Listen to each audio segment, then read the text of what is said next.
Taking you live now to the Courier Mail's Future Brisbane Summit, where editor Chris Jones is hosting a panel discussion with Premier David Crisafulli, Federal Minister for Sport Annika Wells and Brisbane Lord Mayor Adrian Schrinner. Let's take a listen in. At the Courier Mail and at News Corp, which is making our communities better and using the unique platform that we've got to drive the conversation forward. And what we've done with Future Brisbane, as most of you know, because most of you have been here before, is each year we use it as a way to have a conversation about legacy, because we know that we're going to put on the best Olympic and Paralympic Games ever.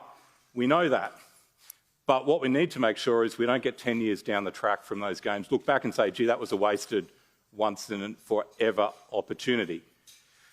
So welcome to Future Brisbane. What we want to talk about today is legacy. Now, obviously, Premier, you have a much anticipated announcement to make, and you've challenged me to say the word stadium 18 times over the next... That's one. Yeah. I do have a big announcement. I read it in the Courier Mail this morning, actually. Must be legit. Where all big announcements start. And Minister, I did read your announcement in the Courier Mail this morning, so we can talk more about that. But we'll just pause on that first. We'll just maybe start with that conversation about legacy. I might start with you, Lord Mayor. If you think about, and I'm just going to ask the three of you the same question. If you think about legacy, and obviously there are so many ideas, what's the one thing that you think, from your perspective, personally or in the role that you're in, that you think we should be focusing on? You've got to remember why we started this process in the first place. It was things that we need anyway, regardless of whether we have the games or not. And so we've got a growing population, there's a lot of needs there. What do we need regardless of whether we have the games? And so I'm going to mention stadium. Do we need 2 stadiums, or do we need 3 stadiums, or 1 stadium? We need to have that chat. Transport and connectivity around the region. We need this. We need better public transport. We need better connectivity. And so we shouldn't build anything for the games. That's back to first principle. Don't build it for the games. Build it because we need it. Yeah, the game should be the enabler, the deadline, the catalyst of stuff that... It gets everyone on the same page, and hopefully that's what we'll hear today. And then we move forward towards a common aim to deliver things that we need for our growing community. Yeah. And if we think back to when the South East Queensland Council of Mayors first had that little glint in their eye, and we all thought they were a little bit crazy, that Brisbane should bid for an Olympic and Paralympic Games, it was around the idea of the 45-minute region. It was all around transport infrastructure, and we shouldn't lose sight of that along the way. Minister, what's your big thing that you want in terms of legacy out of this period in our lives as a proud Brisbane person? Proud Brisbane person, but wearing my Australian Sports Minister cap.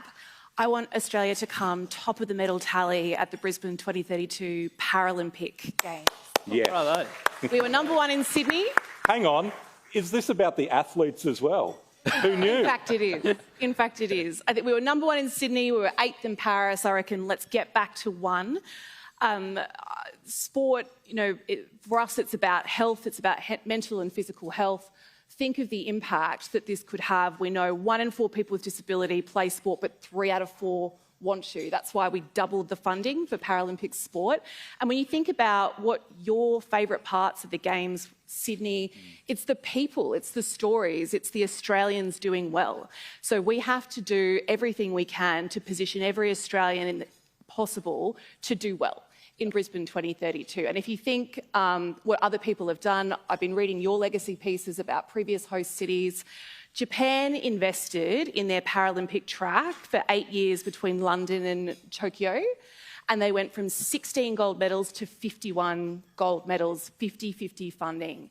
If you think about Curtis, I know you're here, Curtis McGrath, one of the great Australians, and what he says, which is you never know when you're going to join the disability community. You never know on what day that's going to be. And if you think about Alexa Leary and how everyone fell in love with her and her story in the Games, why not have 51 Curtis McGraths and 51 Alexa Learys to celebrate at Brisbane 2032 if we start the process now? And it's so true. When you think about Sydney 2000, what you remember is Susie, Thorpe, Kathy, Nikki Webster. Eric the Eel. Nikki Webster for the theatre kids out there. Yeah. Exactly. Premier, to introduce you, I just do want to pause for a moment and congratulate you, firstly, but also acknowledge the support as opposition leader that you always gave our advocacy events. The one that you always turned up and gave them time. We did appreciate that and appreciate you being here. The one that I remember is our first Bush Summit in Rockhampton, and you didn't just turn up for the event. You came and we had the night before in the pub with Schwarto. That was quite something, fun, wasn't it? A night with Schwarto. Yeah, there's a book in that. What's your big idea for legacy? What should we be focusing on? Queenslanders to believe in themselves and the world to look at this place and say there's an emerging state and a world-class city and somewhere I want to invest in and holiday in and live in. And you mentioned about the vision of the South East Council of Mayors. That's what it always started as. It always started as how can we use the games as an enabler to do great things and create a great region and, in my view, a great state. And that sort of got lost along the way. And I increasingly, when I speak to people and they say, I just don't want to be embarrassed on the world stage. Well, we've got to flip that mindset. It's not about not being embarrassed. It's about being excited and energised and proud, and we can do that. And look, we haven't made the most of 1,200 days, but we still have time, and I want people in this room to believe that. And today we fire the starter's gun on getting the 7 people around that table that will form that Independent Infrastructure and Coordination Authority. We get the show back on the road and we deliver that world-class generational infrastructure that a growing state needs. And we will come to that. If you think about that journey that we've been on, what do you think went wrong in terms of people losing excitement? I remember that day when we won it. We're all at South Bank and it was fantastic, and that building was lit up with 2032 and there was fireworks and it was all great. But then somewhere in those next couple of years, it sort of turned into something a bit different, right? You know what I'm going to say, but this room doesn't need to hear that because the election's been run and won. And what are the lessons for you? The lessons are not to make it about us, to make it about the athletes and to make it about everyday Queenslanders. Make it about the person who right now is looking to make a decision on where they live, but they're worried about being stuck for an hour and a quarter to get to work. Make it about them. And if we do that, I genuinely believe that we can create a legacy, as you say. It has to be more than about the window when the games are. And I'll make this one point. What the Deputy Premier has done in a month has genuinely got the show back on the road. The sense of purpose, the terms of reference, the sense of belief, the coordination. I have every faith that things will work. And I do believe we have time, and I've said this to you privately and publicly, but when Sydney were awarded the Games, it was 1993, so it was 7 years. We still have time. We don't want to waste any more of it. I'm asking for 100 days, and in 100 days, you'll have a plan that will create that generational infrastructure, and it will be a turning point, not just for Brisbane, not just for the South East, but for the state. Will you stick to what is recommended? Because what we saw last year was another 100-day review, which halfway through the Premier at the time decided, no, I don't really like the way this is. Well, but that was never a review. That was a pressure relief valve to try and justify a decision. And you had one person that didn't have the infrastructure. This is 7 of the best and brightest that are beyond reproach.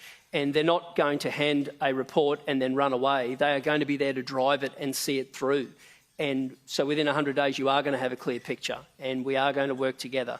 And what then happens after, that body does not have a state government representative on it. It is a body of the best and brightest. What then happens is the 3 levels of government get to work. And I look at it from this prospect. We either have a federal sports minister, which is pretty exciting, or we have a federal prime minister, which is pretty exciting. But one way or another, we're going to work with the federal government and we're going to work with the councils. And I think Adrian's shown great leadership. I'm excited by it. I really am. I think this can be the glue that ties governments together, that can tie communities together. And if we get it right, it will be a defining moment for Queensland. Lord Mayor, do you think the people of Brisbane are excited about the Games? What do you think the mood is? Absolutely. Absolutely, I do. And, we've been through the highs and lows, and I remember the highs. And it didn't have to be this way, But the important thing is not actually looking back, looking forward. And that's exactly what we're here to do. We've got a room full of people who are absolutely passionate about getting this right. So, yeah, and that passion is shared out there when you go around the suburbs? Is. Absolutely, absolutely. And look, I represent Brisbane, so I can't tell you what they're thinking in Cairns. But I was there just recently with the OCOG, and they were excited as well. And so the feedback that I saw was that let's share the benefits around. Let's do the things that Queensland needs, and you'll get that excitement. And so, yeah, I think people are excited. And, you know, it's easy to focus on the loud voices that might be against, but the reality is I think most people are for this opportunity, and they see the opportunity. What are they thinking in Cairns and Townsville? They are concerned that things haven't had a focus on them, and they're concerned that there's been a wasted 1,200 days, but that's no different to many Queenslanders. But I was a country kid in '88 when a thing called Expo rolled into town in Brisbane, and it made me feel proud to be a Queenslander, and I was living at the other end of the state. So I don't accept that this can't be a Games that energises the whole state. And I'm not going to divide. I'm not going to play off. I'm not going to try and have one message for one part of the state and another message for the other. This is an amazing opportunity. And one of the things we're doing is putting a dedicated regional rep on this body, and it's going to be someone who has a tourism and hospitality focus, because I think that's the real play for regional Queensland. How can we use the runway to the Games to develop new product? I do not believe there has been the development, particularly of ecotourism in recent years. I think we've missed an opportunity. When I see what's happened in Tassie and New Zealand, I think we have better natural assets, we have great people, we want to find a way to get products to market, and I think this can be a catalyst. And when the eyes of the world are on you, imagine promoting new products. Imagine promoting Skyway in Whitsundays, and imagine promoting the ability to go for a walk through a hinterland and overnight in different places and have Wongetti Trail deliver what we've always said. That's an opportunity for every part of Queensland. I haven't heard you say that before. So is that an indicator that there's no need for some of these events to be held in Townsville and Mackay and Cairns? Or? No, absolutely not. We do have to have events spread throughout the state. I'm just talking about what other generational infrastructure looks like. Yeah. And I see tourism as a really big play, particularly for areas like Western Queensland that are, you know, may otherwise not see and touch and feel something.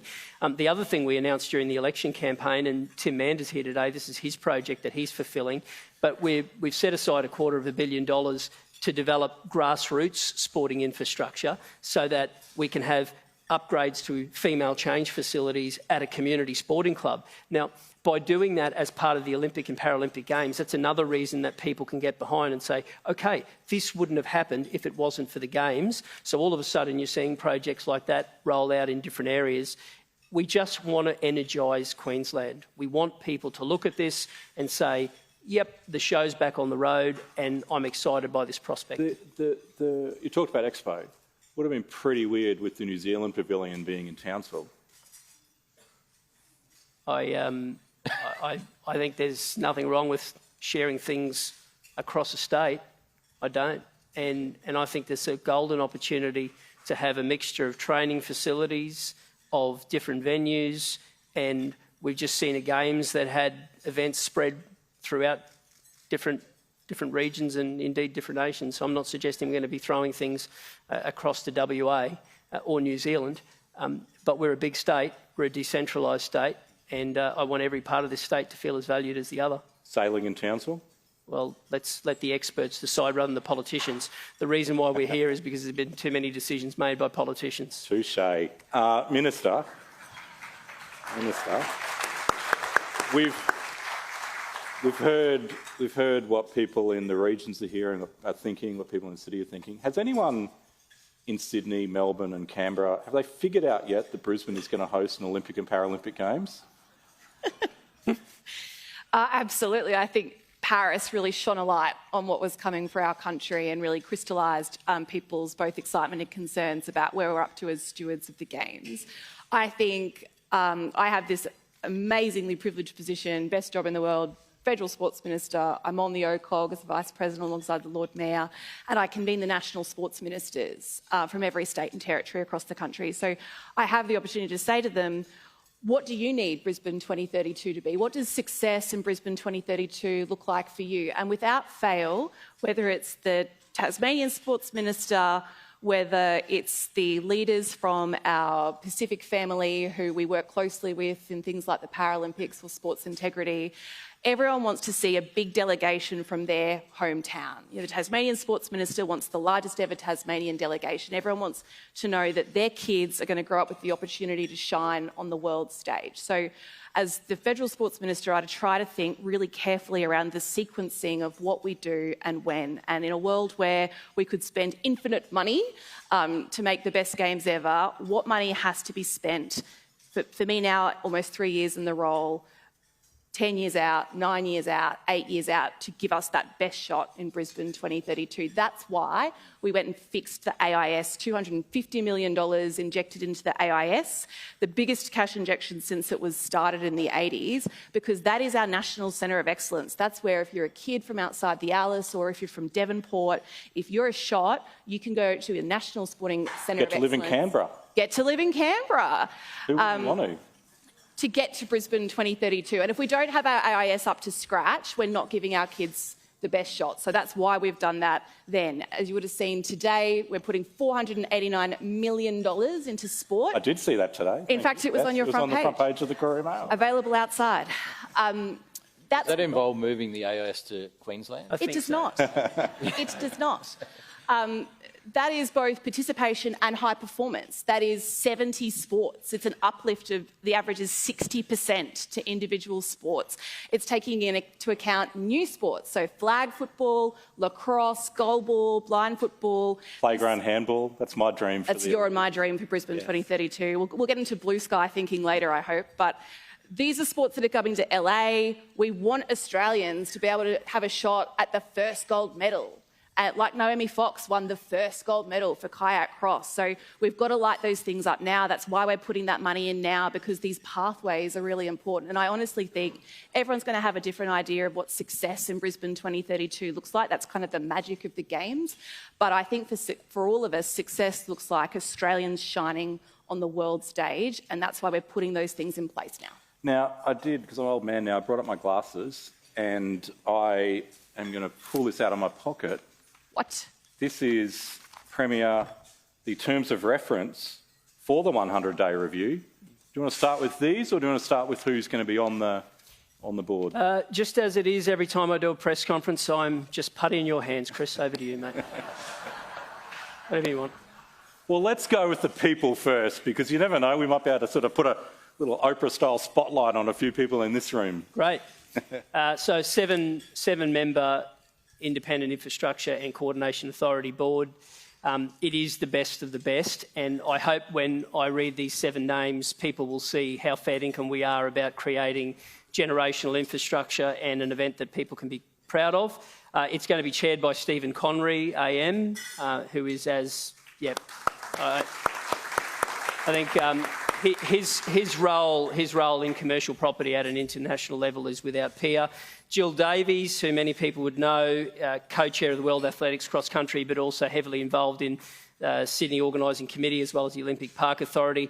Lawrence Lancini, AM, a great Queenslander, someone who's brought projects to life. Sue Johnson, who was Group Executive with Transurban, who understands the movement of people and the need to build infrastructure.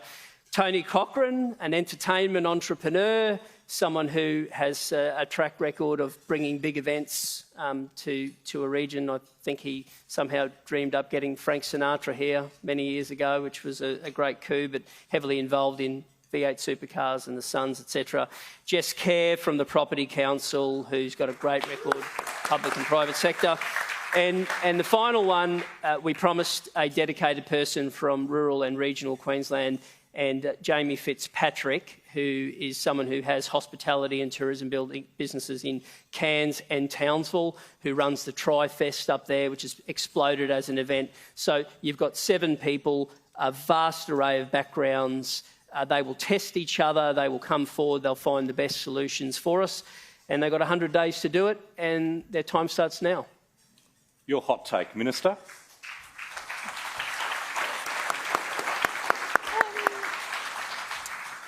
I think as the federal government, we look forward to, we just learned these names, we look forward to engaging with the reviewers.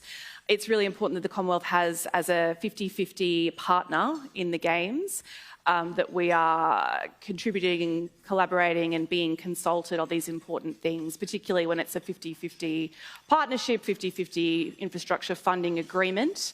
Obviously, federally, we're looking after the Brisbane Arena, 17,000 live entertainment and music venue for inner city Brisbane, brilliant legacy piece, not just for us who live and love Brisbane, but for people that want to come to Brisbane for the weekend. And a great idea of Harvey's as well. Well done, Harvey. Yeah. We want to make sure that work continues. We don't want costs to blow out unnecessarily because of delays. We want to make sure we do absolutely everything possible to deliver value to not just Queensland taxpayers, but Australian taxpayers who are kicking in. So you just said then that you hadn't had much notice on that and then made the point that you're 50-50 partners. Is that a sign that you two want a bit more communication from this new government? I think it's reasonable that 50-50 partners will be consulted, will collaborate.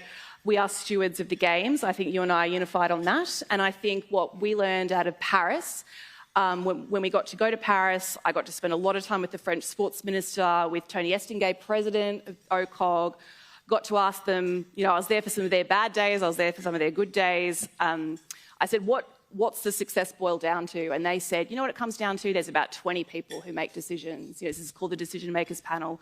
This comes down to about 20 people who are going to make decisions hour by hour, day by day, in the years and then the year and then the months running up to the Games. You have to trust each other. You have to have faith in each other. You have to put aside partisanship and work together. And, you know, I think, what I say about politics or a good society are where elders plant trees under shade of which they may never sit. So some of us here on stage may still be the stewards of the Games in 2032, some of us may not, but we have to set in place now stewardship that is good faith, collaborative, open, consultative, trusted, so that when those bad days come in 2032, the stewards are going to do the right thing by Queenslanders and by Australians, and that's what we're looking forward to doing. Very pointed commentary, thank you. Coming back to you, Premier, but Lord Mayor, you have done a great job over the past few weeks of corralling everybody who thinks that they have a great idea for a venue and making sure that that team is aligned behind, not getting ahead of the process. And part of the process is to make that has been advocated. We've been writing editorials and around the place. It's been to keep those terms of reference nice and broad. So I'm going to read from them and then go to you, Premier, on the key question. The 100-day review will include the following in its scope, and it talks about Games governance, transport infrastructure and Olympic and Paralympic villages. On venues, it says new, upgraded and temporary venues. It says assessment of the necessity, location, feasibility, delivery approach, overlay requirements and long-term impact of proposed venues, including all projects identified in the intergovernmental agreement. Evaluation of their connectivity to transport systems, training venues and villages. Premier, that seems very broad. Well, it seems exactly what we said we were going to do, and it seems exactly what the Lord Mayor asked over 1,200 days ago. So you'll note what's the focus. The focus is around connectivity, and I come back to why this was bid in the first place. And if you have a look at the original terms of reference, it was always about the original bid, how can we maximise existing venues and put our focus on generational infrastructure? So the things that are non-negotiable, we have to make sure that that $7.1 billion funding envelope remains. That has to be non-negotiable. We have to maximise existing venues. My focus, I want to make sure that rural and regional Queensland feels part of it, but it's about road and rail and tourism. And unfortunately, because there's been a void in that space, the whole talk has been on one element, and that one element has been a stadium. That is only one part. We need world-class venues. That is absolutely essential. But our real focus has to be on that connectivity between them. And if we do that right, we can create a real legacy play. So you have said repeatedly no new stadium. If this group of experts comes back after 100 days and has determined that the best choice is something to do with the construction of a new stadium? Is that something that you then ignore? You'll read the terms of reference. It's consistent with what I've said before and after the election. And what I want now is, so we made a promise to people that within 30 days we'd have the legislation in place, tick. I said that we'd announce this board and get it up and running, tick, and the framework's in place. And it's over to them now. You've got the best and brightest. And when that happens, then it's time to engage with the three of us and those people who are the stewards of this great region. So it's over to them now. But you know my focus isn't on that. It never has been. This is about a generational play to create a state where every single Queenslander can benefit from, and that remains my focus. So no new stadiums is now over to the... No, no, you're doing your best to verbal me, so I'll again say what I said. The terms of reference are exactly the same. And when we bid for this over 1,200 days ago, it was always about maximising existing venues. Now, my belief, and I have said this consistently, I don't think Brisbane needs an extra stadium. What I think we need is world-class venues. And we don't have that at the moment. We've allowed that to disappear, and I want to see world-class venues. That's an important part of it, but it's not the part of it. It's not the reason we got into it. And it's time to get this show back on the road to what it always was, generational infrastructure, and I'm confident we can do that. And I'm confident now that we've removed some other impediments. It starts with C and ends with MEU. I'm confident we can actually build it on time and on budget. And had that not changed, you had no chance of doing it. Can I just jump in here? The Premier's right, we don't need an extra stadium. We need 2 stadiums. We don't need 3 stadiums, we need 2 stadiums. And as long as they're 2 world-class stadiums, I'll be really happy. So. Well, I have heard you, Lord Mayor, and I heard your commentary about QSAC, and I reflected that, and my position has not changed, and I'm looking forward to this board doing its work. You did mention there the $7.1 billion funding envelope. Yeah. Just regardless of what your cancelling of BPICs leads to. And well, it'll lead to more infrastructure for less money, but carry on. So things are still expensive. Yeah.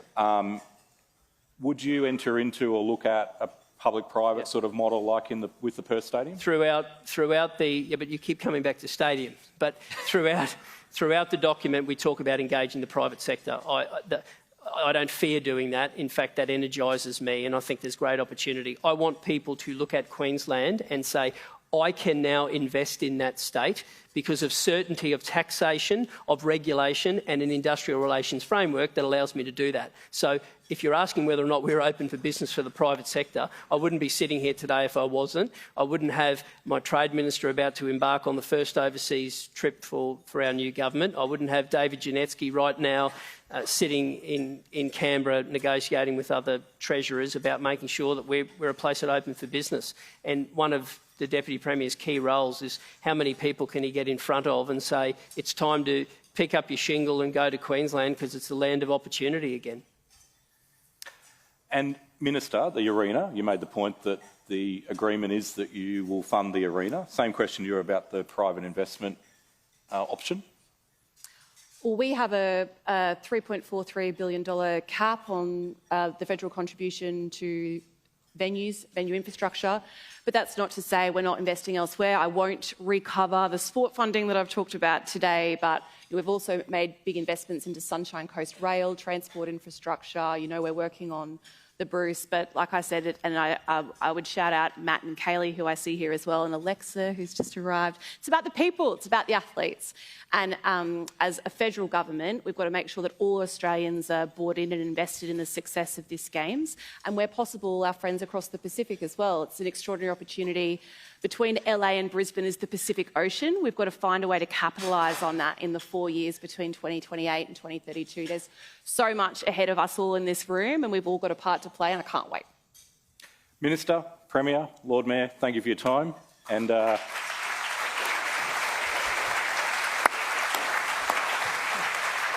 go Brisbane and go Queensland.